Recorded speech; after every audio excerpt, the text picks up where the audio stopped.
Hi friends, welcome back to our channel hello SR kitchen. ఈరోజు మన special వచ్చేసి palak paneer curry. చపాతీలోకైనా, పరోటాలకైనా, పుల్కాలోకైనా అద్దిరిపోయే రెసిపీ. ఎలా చేయాలో మనం ఈ వీడియోలో తెలుసుకుందాం. ముందుగా ఒక కడాయి పెట్టుకొని అందులో మనం 1 లీటర్ అంత వాటర్ అయితే వేసుకోవాలి.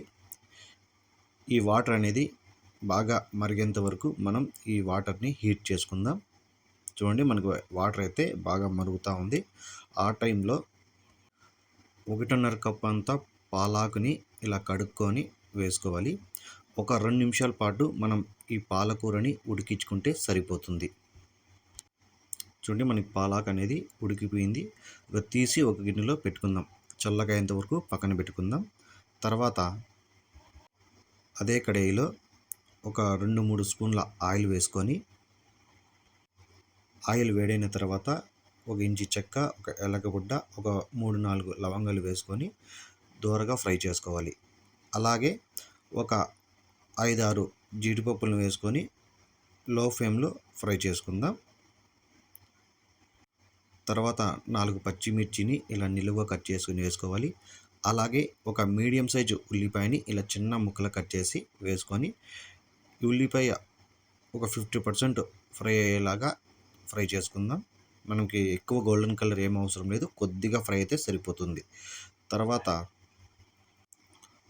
ఒక పెద్ద టమోటా తీసుకొని ఇలా చిన్న ముక్కలుగా కట్ చేసి వేసుకోవాలి. ఈ టమోటాలు మగ్గేంత వరకు మనం ఈ టమోటాలు బాగా మగ్గించుకోవాలి. ఇలా మూత పెట్టి మధ్యలో తీసి కలుపుకుంటూ బాగా మగ్గేంత వరకు మగ్గించుకుందాం.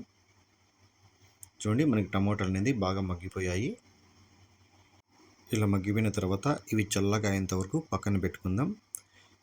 ఈ టమోటా, ఎర్రగడ్డలు అన్నీ మగ్గిపోయిన తర్వాత ఒక మిక్సీ జార్ తీసుకొని అందులో మొత్తం వేసుకోవాలి. అలాగే మనం ఉడికించుకున్న పాలాకు కూడా అందులో వేసుకోవాలి. అందులో వేసుకొని మెత్తటి పేస్ట్ లాగా రెడీ చేసుకోవాలి. ఈ పేస్ట్ రెడీ చేసుకొని పక్కన పెట్టుకుందాం. తర్వాత మనం అదే కడాయిలో ఒక 3 స్పూన్ల ఆయిల్ వేసుకోవాలి. ఈ ఆయిల్ అనేది వేడైన తర్వాత 1 స్పూను జీలకర్ర, అలాగే ఒక 2 రెమ్మల కరివేపాకు వేసుకొని ఇవి చిట్టపటలాడేంత వరకు లో ఫ్లేమ్ మీద ఫ్రై చేసుకుందాం. మనకి ఎక్కువ సేపు కూడా పడదు, ఒక 10 సెకండ్లు ఫ్రై చేసుకుంటే సరిపోతుంది. తర్వాత 1-1.5 స్పూన్ అల్లం వెల్లుల్లి పేస్ట్ వేసుకొని ఇందులో పచ్చి వాసన పోయేంత వరకు మనం ఫ్రై చేసుకోవాలి. ఇలా పచ్చి వాసన పోయిన తర్వాత ఒక 1/2 స్పూను పసుపు, 1 స్పూను కారం,